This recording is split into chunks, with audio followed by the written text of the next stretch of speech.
Diclexic nos. Il nous a aimés. Chers paroissiens, frères et sœurs, chers amis, c'est ainsi que le pape François s'intitule son dernier encyclique sur le cœur de Jésus.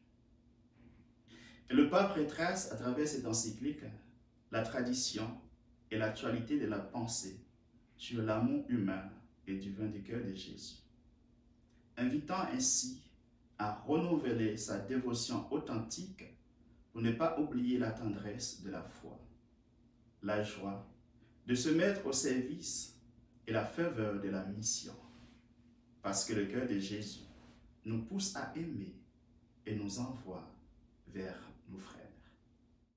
Parler du premier chapitre de cette encyclique, le deuxième chapitre, sur le Sacré-Cœur de Jésus, le pape nous invite à contempler l'amour de Jésus à travers ses gestes, son regard et ses paroles. Cet amour qui jaillit de son cœur révèle la proximité, la compassion et la tendresse de Dieu pour l'humanité. Jésus manifeste son amour par des gestes concrets et bouleversants. En rencontrant des personnes marginalisées ou en difficulté, il témoigne que Dieu s'approche de chacun avec une infinie tendresse. Qu'il ce soit avec la Samaritaine au bord du puits, Nicodème dans la nuit, la femme adultère ou encore l'aveugle au bord de la route, Jésus agit sans jamais exclure ni condamner. Ces gestes montrent que nous sommes aimés, non comme des étrangers, mais comme des amis et des proches. En s'abaissant jusqu'à nous, il démontre que Dieu ne reste pas lointain, mais s'incarne dans nos réalités les plus simples et les plus quotidiennes. Le regard de Jésus est un autre signe de cet amour. Le pape François souligne qu'il pénètre au plus profond de ton être. Il nous dit au numéro 39. Il s'agit d'un regard qui ne juge pas, mais qui reconnaît la dignité et la valeur unique de chaque personne.